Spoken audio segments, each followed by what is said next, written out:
Pip. The penguin loved swimming in the icy waters of the South Pole. But Pip wasn't like the other penguins.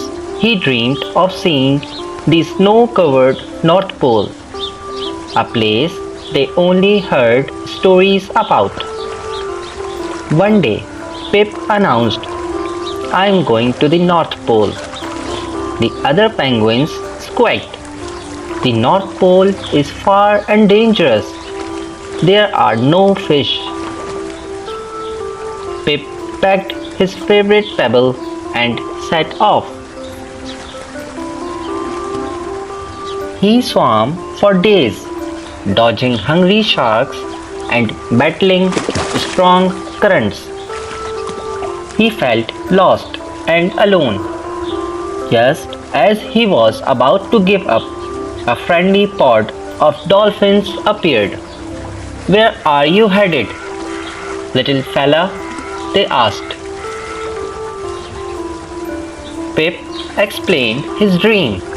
The dolphins smiled. "The North Pole is far, but we can show you the way." They swam for days, Pip clinging to a dolphin's fin. Finally, they reached a land of endless white snow. A big furry bear lumbered towards them.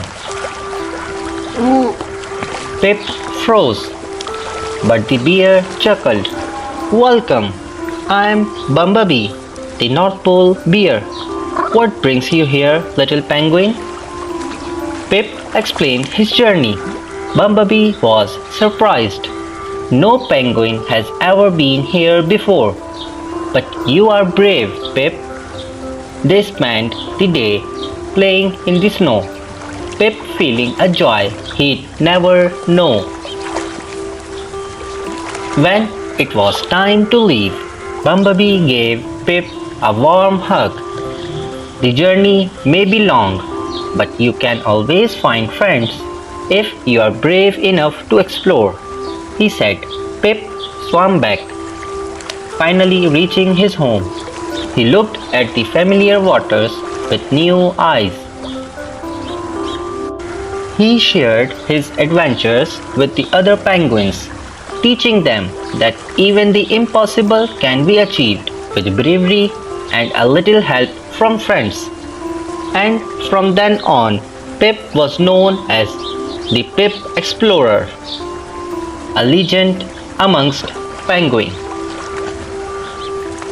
If you like this story, please subscribe the channel, like and share it with others. See you in the next video.